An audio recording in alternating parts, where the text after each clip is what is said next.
Quanto dos seus pais há em você? Se você fizer uma análise sincera, você verá que há muito mais do que você pensa. Talvez até muito mais do que você gostaria. Às vezes é mais fácil perceber que há muito dos meus sogros na Fabíola, ou mesmo que há muito de mim e da Fabíola no Pedro e na Mariana. Mas o pior é quando reconhecemos nossos defeitos nos nossos próprios filhos. Porém, eu percebo muito dos meus pais em mim. Fisicamente, eu sou muito parecido com a minha mãe. Aqueles que já conheceram a minha mãe sabem quanto eu sou parecido com ela. Ainda que eu tenha o cabelo do meu pai. Mais do que isso, e o mais importante, a forma que meus pais me levaram até Deus. Eu reconheço que há muita influência da minha mãe na minha carreira ministerial, por exemplo. O fato da minha mãe ter estudado teologia e sempre ter sido professora de escola bíblica influenciou muito minha maneira de estudar, influenciou na minha biblioteca, que há muitos volumes que eu herdei dela. Do meu pai, eu vejo que tem algumas características de como lidar com problemas. Sei que isso pode ser bom ou pode ser ruim. Eu tenho do meu pai também o prazer de saber um pouco de cada coisa. Eu nunca vi meu pai sem respostas para perguntas de conhecimento geral. Isso acaba desde a infância sendo uma meta para mim. Isso sem querer expor aqui defeitos, mas o fato é, tenho muito dos meus pais em mim. Quanto dos seus pais há em você? Crianças aprendem dos seus pais e seus tutores. Seja um avô, seja um tio, aqueles que os criaram, um padrasto. Veja que interessante e também preocupante esse vídeo. It looks like rain again today. Dark clouds gather and fill the sky. Don't know how to talk to you, just know how to say. Go back where you came from. Learn to speak English. Go back where you came from.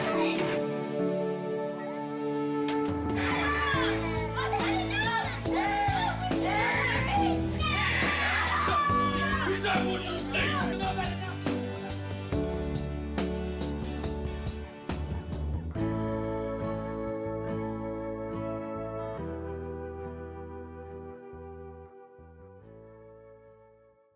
Esse vídeo mostra que as crianças, elas vêm e copiam. Elas estão aprendendo, elas estão sendo influenciadas pelos seus pais, por adultos. Quando entramos na escola, outras pessoas passam a ser referência e nos influenciam também. Amigos, professores, ídolos. Mas, certamente, os pais são a primeira e mais forte influência que todos nós temos.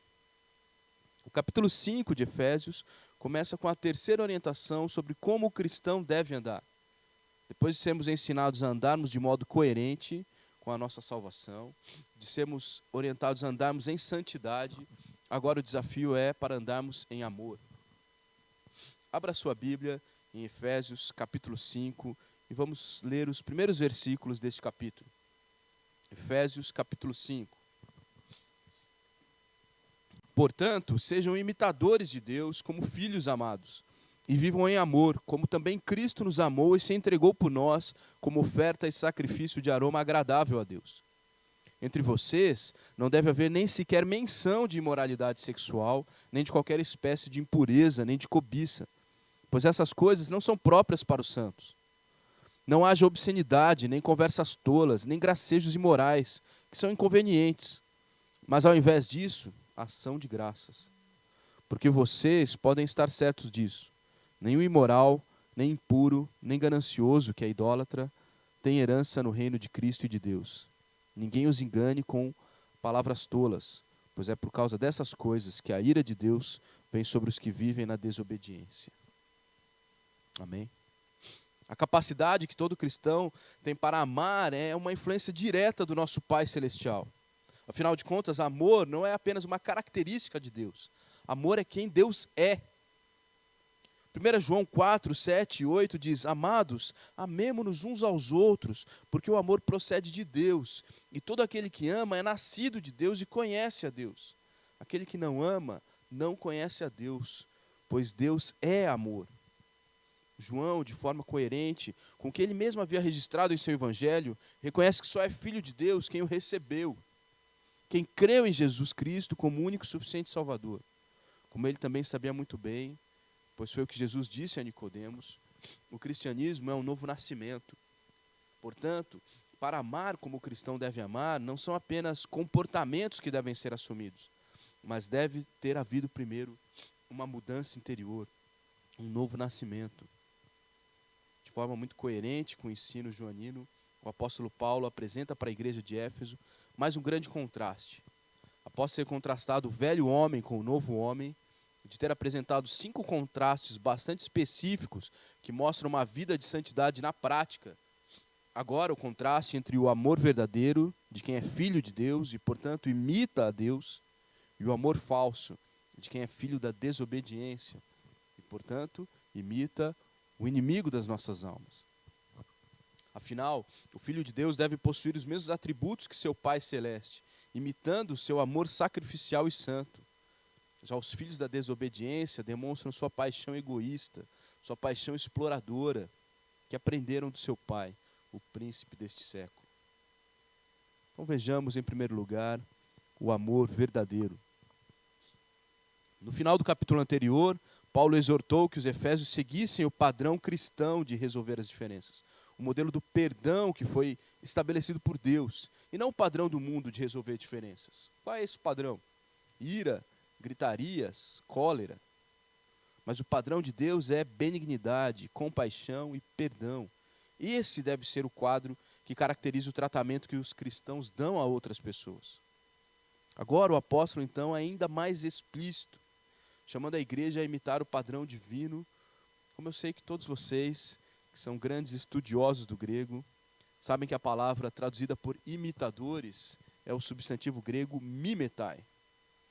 Eu só digo isso porque mimetai é uma palavra muito próxima da língua portuguesa, como nós usamos, por exemplo, a palavra mímico. Nós sabemos que a grande característica do mímico é que ele consegue copiar alguém com detalhes, sem nem mesmo precisar dizer uma palavra. Você olha para um mímico e já sabe quem ele está imitando. Assim, imitar a Cristo vai muito além do que ter o seu discurso, mas é ter as suas atitudes. É isso que nós devemos fazer como cristãos. Nós podemos imitar ao nosso Deus em seu exemplo moral, vivendo uma vida santa, separada dos valores desse século, totalmente alinhada com a vontade do Senhor. Nós podemos imitar ao nosso Deus espiritualmente, demonstrando em nossa vida o fruto do Espírito, de Gálatas 5, 22 e 23. Nós podemos imitar ao nosso Deus na transformação constante da nossa natureza, deixando o velho homem para trás e crescendo na estatura do varão perfeito. Tudo isso é verdade. Porém, Paulo agora tem algo muito definido em sua mente, algo muito específico. Nós devemos imitar a Deus em seu amor sacrificial.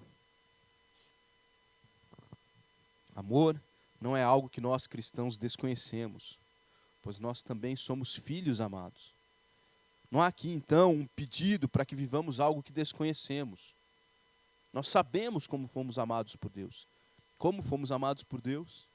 De várias formas. Mas a principal delas é pelo perdão de nossos pecados e a redenção que nos fez sair da condição de filhos da ira para a condição de moradores do reino do Filho do seu amor, como nos diz Colossenses 1,13. Ou seja, nós somos filhos amados. Portanto, nós devemos andar em amor, assim como Cristo nos amou e a si mesmo se entregou por nós. O amor é o resumo de toda a lei. Quando Jesus foi interrogado por um estudioso da lei sobre qual deveria ser o grande mandamento, como Cristo respondeu? Está registrado lá em Mateus 22, 37 a 40. Jesus respondeu assim: amarás o Senhor teu Deus de todo o teu coração, de toda a tua alma e de todo o teu entendimento. Este é o grande e primeiro mandamento. O segundo, semelhante a este, é: amarás o teu próximo como a ti mesmo. Desses 2 mandamentos dependem toda a lei e os profetas. Jesus está afirmando, então, que os 10 mandamentos eram explicações claras de como amar a Deus. Como amar a Deus? Não tendo outros deuses que ocupem a centralidade do único Deus verdadeiro em nossas vidas.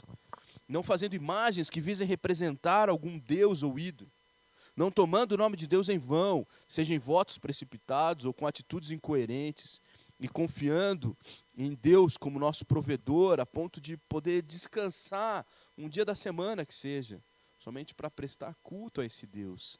A lei dá esses mandamentos, esses 4 mandamentos, de como amar a Deus. A lei também ensina como amar o próximo.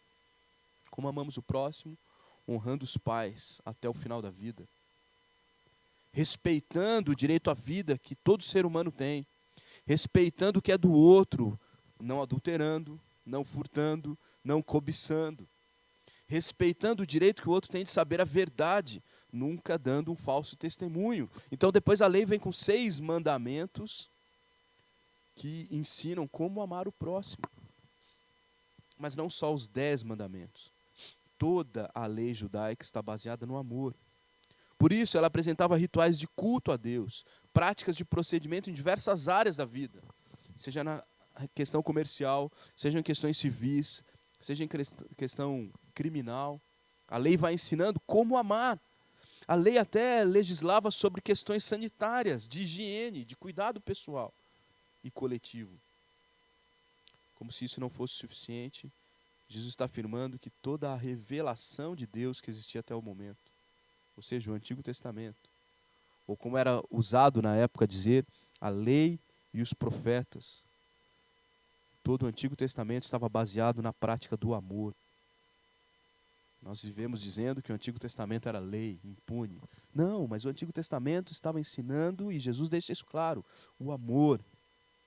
Temos um livro inteiro, então, que fala de amor. Versículo 2, assim como em um sem número de outros textos que nós poderemos considerar aqui nessa noite, fica claro que o amor não é algo meramente sentimental, muito menos um conceito abstrato. O amor de Deus, que deve ser imitado pelos cristãos, é objetivo, é concreto, é um amor que age. O exemplo maior desse amor é o Senhor Jesus Cristo, que nos amou de forma sacrificial. Ele se entregou por nós como oferta e sacrifício a Deus. Então, a lei toda falava de amor. O decálogo, os 10 mandamentos, resumem a lei falando de amor. Jesus Cristo, que é a personificação do amor, deixa claro que toda a Bíblia fala de amor. E Ele mesmo encarnou para demonstrar amor. Dizer que Cristo foi uma oferta e sacrifício de aroma suave é uma clara referência ao sistema sacrificial imperfeito que o povo de Deus deveria cumprir no Antigo Testamento. Os sacrifícios, então, na época, poderiam ser oferecidos por gratidão, como oferta de ação de graças. Ou eles eram oferecidos para pedir perdão pelos pecados cometidos. Holocaustos. No caso de sacrifício para perdão, o animal era totalmente consumido pelo fogo. E o cheiro desse animal, queimando, sendo consumido pelo fogo, subia aos céus como um aroma agradável ao Senhor. Então, esse sacrifício era aceito por Deus. Era uma prova de que esse sacrifício foi aceito por Deus. Como Jesus Cristo se entregou por inteiro, até a morte, até o fim, em prol dos nossos pecados, o seu sacrifício também teve diante de Deus um aroma suave, um aroma agradável, uma oferta que foi aceita. Mas a partir do sacrifício de Jesus, também podemos aprender sobre a prática do amor que devemos ter como cristãos. A partir do sacrifício de Jesus, nós, perdoados por Deus, somos capacitados para amar como Jesus amou. Um amor que dá de si mesmo para o bem do outro. Um amor que é capaz de abrir mão dos seus direitos para beneficiar o outro. Esse tipo de amor, que é altruísta em sua essência, é totalmente diferente do amor defendido pelo mundo. Um amor egoísta, egocêntrico. Um amor que pensa apenas no que se pode receber. Um amor que é sensualizado, que reduz o outro a um objeto para o seu prazer, para o seu consumo. Não eleva o outro à condição de imagem e semelhança de Deus. Só o amor verdadeiro pode fazer isso.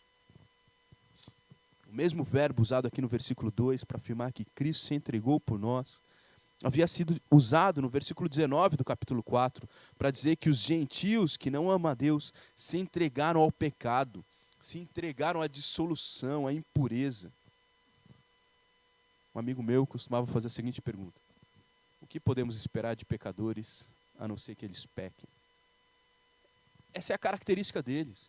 Os pecadores, eles se entregam à impureza, à imoralidade, porque o pecado é parte da sua essência. Mas, por outro lado, nós deveremos fazer a seguinte pergunta: o que podemos esperar de cristãos, a não ser que eles amem?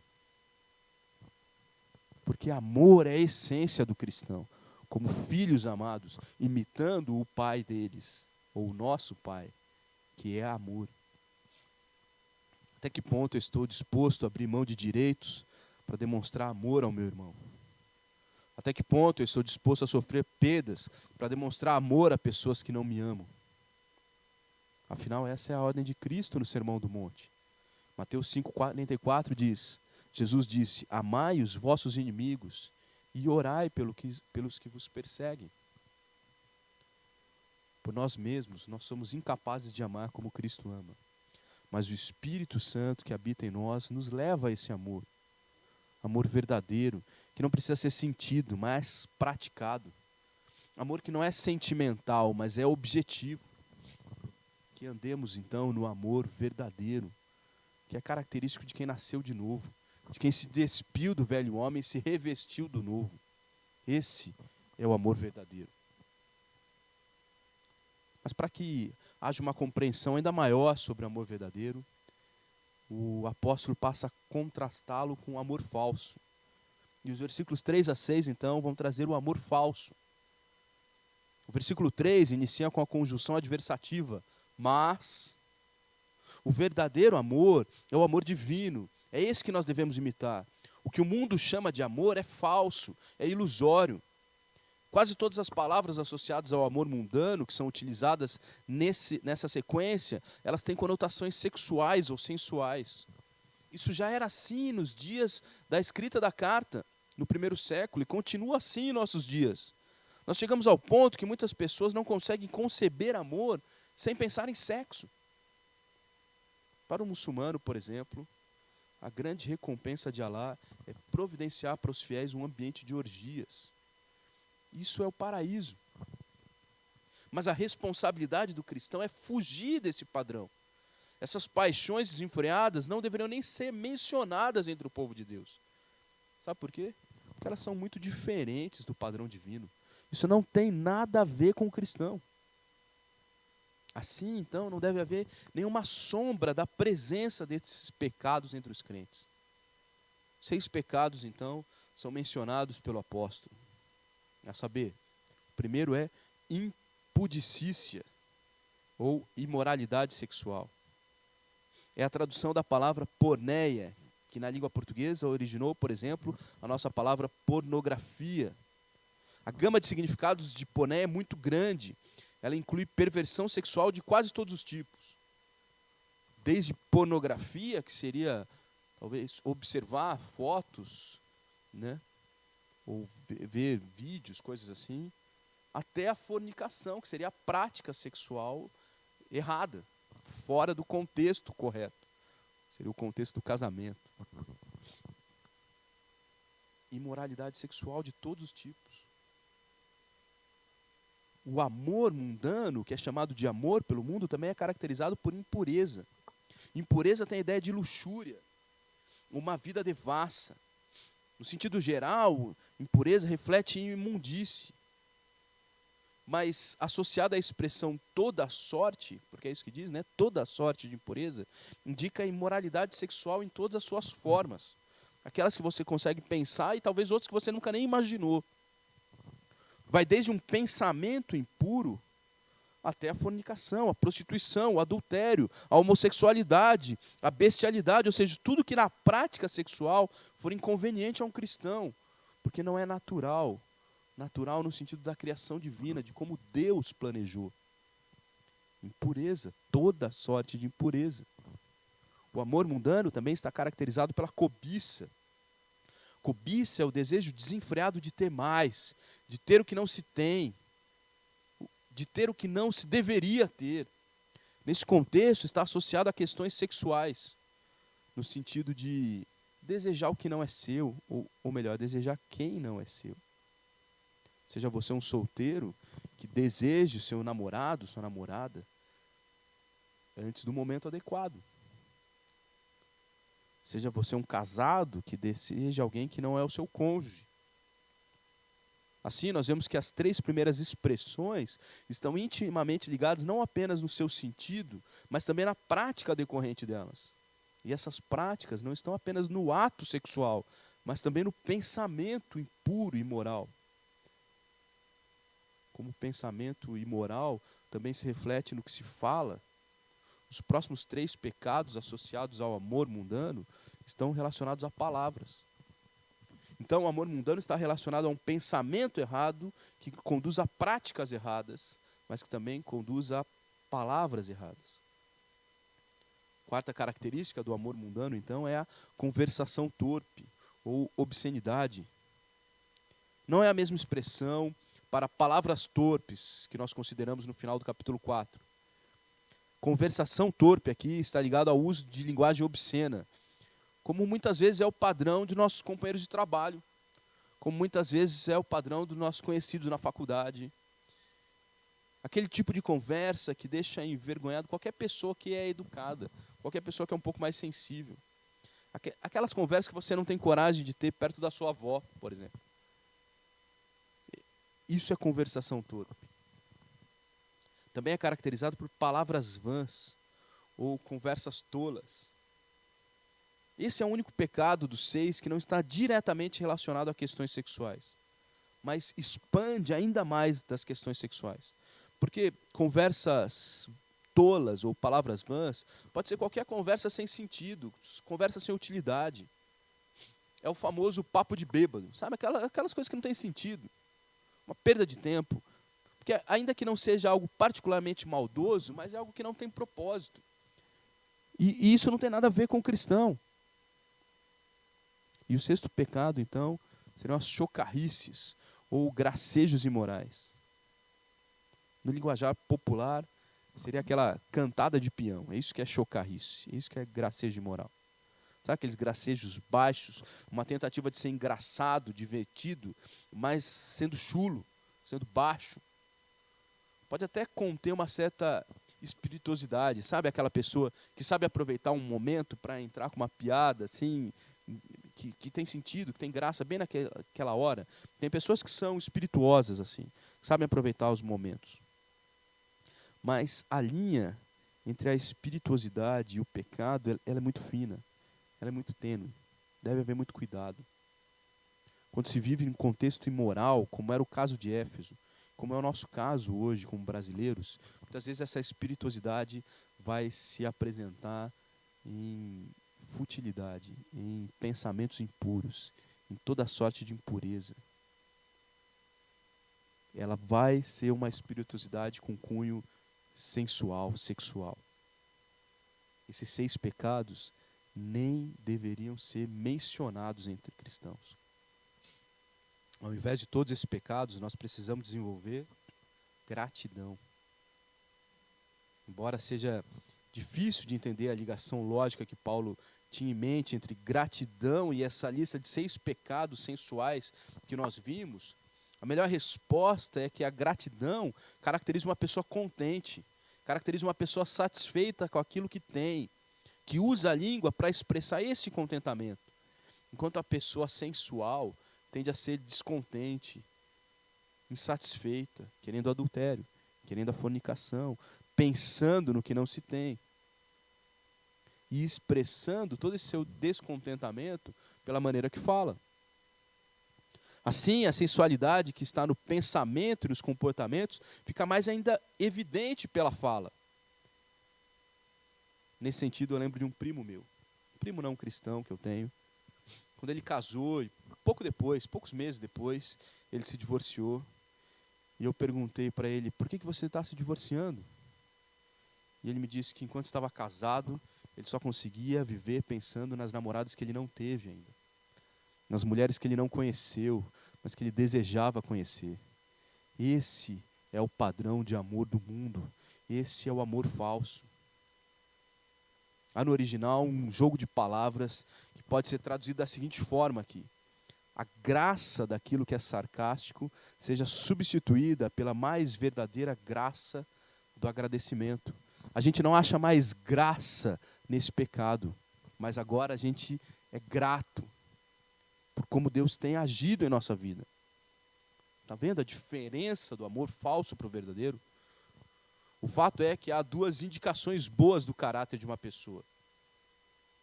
O que faz essa pessoa rir e o que faz essa pessoa chorar. Como nós poderíamos conhecer o seu caráter através desses dois testes? Será que sua conversa tem sido um motivo de sujeira entre os irmãos? Ou pior ainda, até mesmo entre os incrédulos? Porque o seu senso de humor é cheio de duplo sentido, é baseado nisso? Será que o falso e sensualizado padrão de amor mundano é o que tem feito a sua cabeça? Você pode ser reconhecido entre os cobiçosos ou entre os agradecidos? Aqueles que querem sempre o que não têm ou aqueles que estão sempre satisfeitos com o que Deus providenciou? A razão para abandonarmos aquela lista de pecados que caracteriza o amor falso é que eles são totalmente incompatíveis com a vida cristã. O versículo 5 não está afirmando que quem pratica algum dos pecados da lista irá para o inferno. Não. Mas que as pessoas que são caracterizadas por algum desses comportamentos demonstram ser pessoas que não amam a Deus. Quem ama a Deus foge disso. A pessoa impura ou imoral que está sendo considerada nesse versículo é aquela que se entrega sem vergonha, sem arrependimento a esse estilo de vida. E realmente, enquanto não houver arrependimento, não há herança no reino de Deus. Se não houver arrependimento, nunca haverá herança. Por isso essas pessoas estão condenadas ao inferno. A palavra avarento é, em seu original, da mesma raiz da palavra traduzida por cobiça no versículo 3. Dessa forma, a nova versão transformadora foi mais feliz na tradução quando usou ganância no versículo 3 e ganancioso no versículo 5. Porque ambas estão apontando para um desejo desenfreado, uma grande necessidade de ter mais. E dentro desse contexto, mais relações, mais parceiros, mais experiências e por aí vai. Essa pessoa, no fim das contas, ela se mostra idólatra de si mesmo, porque os seus desejos é que controlam a sua vida, ela quer se satisfazer, ela quer mais, mais e mais. Gananciosa, avarenta, no sentido de querer sempre mais para si mesmo, controlada pelos seus desejos. Certamente surgirão pessoas com discursos diferentes desse. Paulo sabia que surgiriam para os efésios, e nós sabemos que ao longo da história muitos falsos mestres com palavras vazias, muitos falsos mestres com palavras vazias já surgiram. E surgirão, continuarão surgindo até a volta de Cristo, tentando mudar o discurso divino. E assim eles vão conseguir enganar alguns. É só estarmos atentos ao discurso homossexual, por exemplo. Qual que é parte do discurso homossexual? O importante é o amor. Deus deseja que todos sejam felizes. Cada um tem os seus pecados, todo mundo peca. Por que você vai condenar o meu? Tudo isso é verdade. É verdade. É verdade que o amor é o mais importante. É verdade que Deus quer que seus filhos sejam felizes. É verdade que todos pecam. Mas também é verdade que Deus criou um padrão. Deus criou um padrão de amor. Deus criou um padrão de felicidade. Deus criou um padrão de se relacionar com o pecado, fugindo do pecado. Esse padrão não inclui o homossexualismo. Não inclui a poligamia. Não inclui fornicação. Não inclui adultério. Não inclui bestialidade. Não inclui qualquer outra perversão. O padrão que Deus criou, inclusive para o prazer sexual, não inclui essas coisas. Assim como o amor é importante, a obediência também é importante. Porque obedecer também é uma forma de demonstrar amor. Assim como Deus deseja a felicidade dos seus filhos, Ele definiu o que é e como viver a felicidade. Assim como há outras pessoas praticando outros pecados, todos eles precisam ser abandonados. Afinal, quem confessa o seu pecado e deixa é quem alcança a misericórdia do Senhor. Pela prática da maldade, do pecado, de uma vida desregrada, você receberá a ira de Deus. O comportamento mundano leva à perdição. Leva à perdição eterna. Afasta cada vez mais dos caminhos do Senhor. O amor verdadeiro, então, é um amor visível, é um amor regrado, é um amor altruísta. Já o amor falso é carnal, é incontinente, é egoísta. Qual amor tem caracterizado a sua vida? Qual amor tem caracterizado o seu casamento? Qual amor tem caracterizado suas relações de amizade? Como você, homem, está olhando para outras mulheres aqui da igreja. O que tem no seu pensamento? Como tem sido a sua relação entre irmãos em Cristo?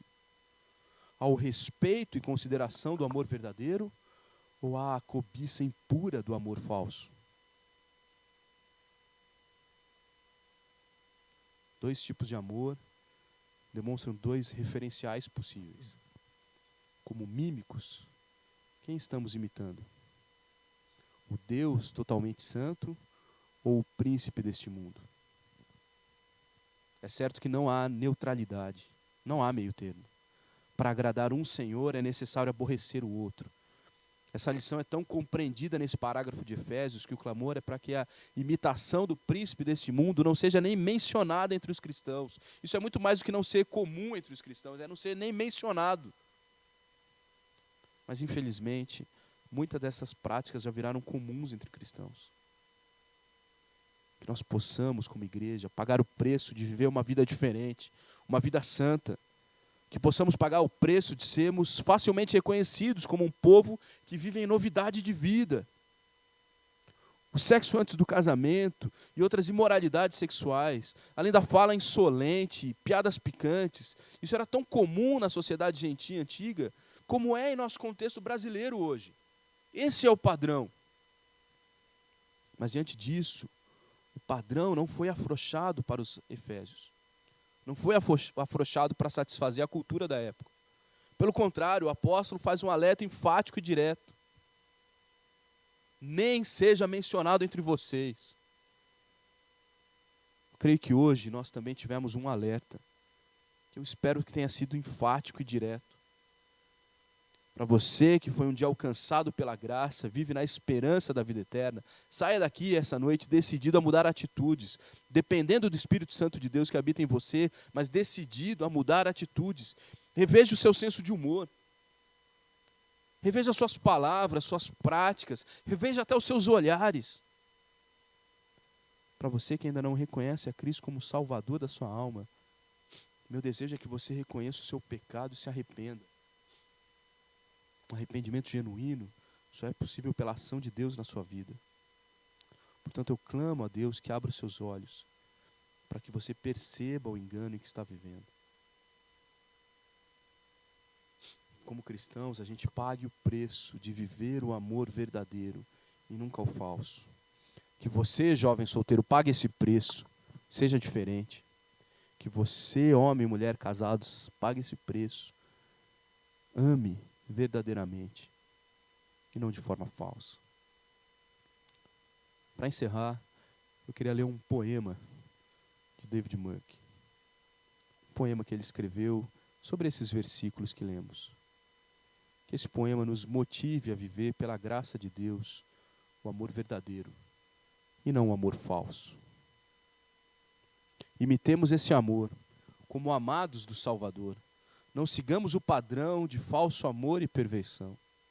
Nem falemos de impureza que substitui a beleza. Do amor altruísta pelo sexo egoísta. Lembrem sempre que o inferno, para os perversos, é o fim eterno.